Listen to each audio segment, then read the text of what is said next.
నా పేరు రవిశంకర్ అండి. నేను అసిస్టెంట్ ఇంజనీర్ మెకానికల్ ఇక్కడ. ఆర్టీసీ అంటేనే నమ్మకం ప్రజలకి. నా నమ్మకాన్ని నిలబెట్టుకోవాలంటే మెయింటెనెన్స్ పరంగా కానీ, యాప్ కీప్లో కానీ బస్సులు ఎక్కడా కూడా బ్రేక్ డౌన్ లేకుండా సర్వీస్ తిరిగి వచ్చేట్టుగా చూడడం, సంస్థను మరింత ముందుకు తీసుకువెళ్ళేటువంటి ప్రక్రియలో భాగంగా మా అందరి యొక్క యాక్టివిటీస్ ఉంటాయండి.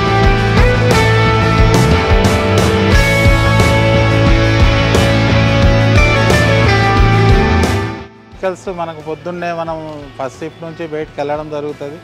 తర్వాత ఇన్కమింగ్ అప్పుడు సెక్యూరిటీ దగ్గర ఇన్ అవుతుంది. ఫస్ట్ ఇన్ అయినప్పుడు వాళ్ళు చెక్ చేస్తారు. బస్సు చుట్టూ తిరిగి పోయించిన తర్వాత ఏమైనా డ్యామేజెస్ ఉన్నాయా ఏమున్నాయి అని చెప్పేసి వాళ్ళు ఇన్కమింగ్ చేసుకోవడం జరుగుతుంది. చేసిన తర్వాత చక్కగా వెహికల్ టాప్అప్ దగ్గరికి వెళ్తుంది. టాప్అప్ దగ్గర అక్కడ టాప్అప్ అయిన తర్వాత డీజిల్ టాప్అప్ అవుతుంది. వాషింగ్ దగ్గరికి వెళ్తుంది. వాషింగ్ దగ్గరికి వెళ్ళిన తర్వాత వాష్ అయిపోయిన తర్వాత మళ్ళీ ఇక్కడ పిట్ మీదకి రావడం జరుగుతుంది. ఇక్కడ షెడ్యూల్ 1 మెయింటెనెన్స్ జరుగుతుంది. Plus bumper to bumper check చేయాలి వెహికల్. అందులో ఉన్నటువంటి కూలెంట్ కానీ, తర్వాత ఇంజన్ ఆయిల్ లెవెల్స్, తర్వాత ఆల్ నట్ బోల్ట్స్ అన్నీ చూడాలి. వాషింగ్ తర్వాత ఇక్కడికి వచ్చిన తర్వాత స్వీపింగ్ ఉంటుంది, మాపింగ్ ఉంటుంది. తర్వాత ఇవన్నీ చెక్ చేసిన తర్వాత మళ్ళీ సర్వీస్కి పోవాల్సినటువంటి షెడ్యూల్ టైంలో డ్రైవర్ వస్తే డ్రైవర్కు బండి ఇవ్వడం జరుగుతుంది.